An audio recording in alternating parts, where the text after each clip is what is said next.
Saudara, selamat pagi. Kembali saya ingin menyapa saudara di dalam pagi ini dengan firman Tuhan untuk melanjutkan renungan kita yang kemarin, saudara. Di dalam Filipi pasal yang pertama, ayat yang ke-20 sampai 22.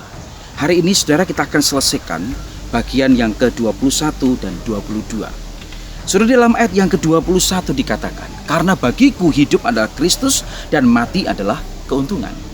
Saudara, ini satu prinsip hidup Paulus yang luar biasa.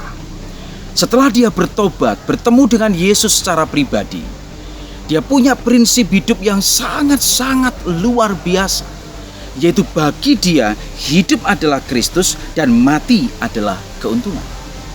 Kalau dengan bahasa yang lain dikatakan, bagi saya tujuan hidup saya hanyalah Kristus dan mati berarti untung. Jadi saudara, tujuan hidup Paulus bukan lagi untuk membunuh, untuk menyiksa orang-orang Kristen atau orang-orang yang mengikuti jalan Tuhan, bukan. Tapi tujuan hidup Paulus sudah diubahkan oleh Tuhan, yaitu tujuannya adalah dia ingin hidup bagi Kristus. Hanya Kristus, itulah tujuan hidupnya. Dan kalau toh dia akan nantinya dia mati, itu keuntungan bagi dia. Sebab apa untung? Karena kalaupun dia mati nanti di dalam Tuhan. Saudara, itulah prinsip hidup Paulus. Bagaimana dengan prinsip hidup saudara dan saya? Apakah kita juga memiliki prinsip hidup yang sama seperti Paulus? Hidupku Kristus dan mati adalah keuntungan. Oh saudara, kalau orang Kristen punya prinsip hidup seperti ini, betapa luar biasanya dia.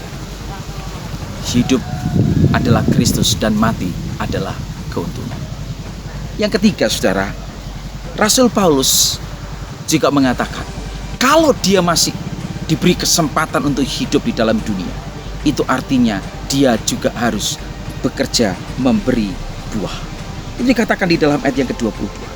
Tetapi jika aku harus hidup di dunia ini, itu berarti bagiku bekerja memberi buah. Dengan kata lain, kalau Paulus masih diberikan kesempatan hidup di dalam dunia ini, dia harus menghasilkan buah, yaitu buah-buah kehidupannya, buah-buah bagi orang lain yang dinikmati bagi orang lain.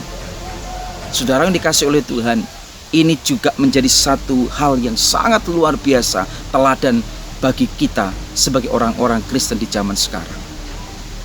Menghasilkan buah, bekerja bagi Tuhan. Saudaraku, biarlah renungan pagi hari ini kembali meneguhkan iman saudara, memberikan semangat kepada saudara bahwa kita harus punya prinsip hidup yang kuat di dalam Tuhan. Hidup bagi Kristus dan mati adalah keuntungan. Kalau toh kita masih hidup di dalam dunia ini, itu artinya saudara dan saya punya kesempatan yang sama, yaitu kita punya kesempatan untuk memberi buah. Kita bekerja untuk menghasilkan buah, dan buah itu bisa dinikmati oleh orang-orang di sekitar kita.